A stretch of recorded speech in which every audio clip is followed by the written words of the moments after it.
প্রকাশ্য দিবালোকে ছিনতাইয়ের ঘটনা ঘটেছে। ঘটনাকে কেন্দ্র করে ব্যাপক চাঞ্চল্য ছড়ালো কোচবিহার শহরের বিবেকানন্দ স্ট্রিট সংলগ্ন এলাকায়। স্থানীয় সূত্রে জানা গেছে, এদিন বিকেলে একটি টোটোতে কয়েকজন মহিলা পিলখানার দিকে যাচ্ছিলেন। সেই সময় একটি বাইকে চড়ে দুই যুবক টোটোটির কাছাকাছি আসে এবং হঠাৎই ওই টোটোতে থাকা মহিলাদের হাত থেকে ব্যাগ এবং মোবাইল ফোন ছিনিয়ে নিয়ে দ্রুত পালিয়ে যায়। চিৎকার শুনে আশপাশের স্থানীয় যুবকরা তৎপর হয়ে ওঠেন এবং ধাওয়া করে ওই দুই ছিনতাইকারীর মধ্যে একজনকে আটক করতে সক্ষম হন। দুটা ছেলে আইছে, বাইক থেকে আইছে, তোমার ব্যাগ ছিনতাই করে পালালো একটা মহিলা। তো মহিলাটা দৌড়াতে দৌড়াতে চিল্লাতে পড়ে গেল পুলিশ লাইনে মোড়ে। তারপরে আমরা বাইক নিয়ে ওকে তাড়া করলাম। তাড়া করার পর ওকে পাইলাম ডাইরেক্ট রেলগুন্ডি পেট্রোল পাম্পে লুকিয়েছিল। ঢোকার ছিল পর তারপরে আমরা মামুনি চৌক থেকে আবার যখন রিটার্ন আসতেছিলাম তখন দেখি ওরা বাইরে হয়েছে, তেল ভরে বাইরে হয়েছে। তখনই এদেরকে ধরলাম, ওই ধরে ওদিক থেকে নিয়ে আসলাম। পরে স্থানীয়রা তাকে ধরে কোচবিহার কোতোয়ালি থানায় নিয়ে যান। টোটোতে থাকা এক মহিলা জানান, আমরা বিবেকানন্দ স্ট্রিটের দিকে যাচ্ছিলাম, হঠাৎ দুই যুবক এসে আমাদের কাছে থেকে ব্যাগ ও মোবাইল ছিনিয়ে নেয়। পরে জানতে পারি স্থানীয় কিছু ছেলেরা তাদের একজনকে ধরে থানায় নিয়ে গেছে। বাড়ি ফিরছিলাম বিবেকানন্দ স্ট্রিট বকুলতলা মন্দিরে, তখনই আমার রুমের সামনে থেকে প্রায় মন্দিরের সামনে থেকেই দুটো ছেলে বাইকে করে এসে আমার পার্স আর আমার ফোন ছিনতাই করে নিয়ে চলে যায়। আমি টোটোতে ছিলাম, চলন্ত টোটো থেকে ছিনতাই করে নিয়ে যায়।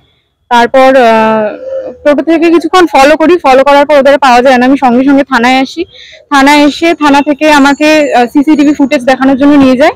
ওখান থেকে খুব একটা বুঝতে পারিনি। তারপর আবার থানায় এসে রিপোর্ট করার পর কিছুক্ষণ পর জানতে পারি যে চোর ধরা পড়েছে।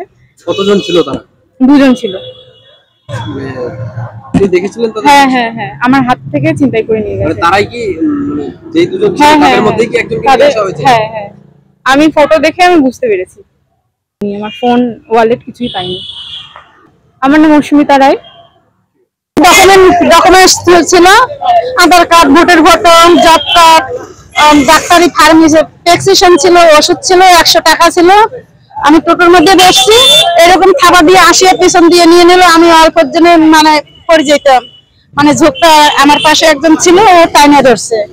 আমি এতক্ষণ চিল্লালাম যে ছিনতাই চোর গেল ছিনতাই করলো, আমার ব্যাগ নিয়ে গেল। কেউ দেখলো না, কেউ ধরলে ধরতে পারতো, রাস্তার মানুষ অনেকেই ছিল। ও খালি দেখছে।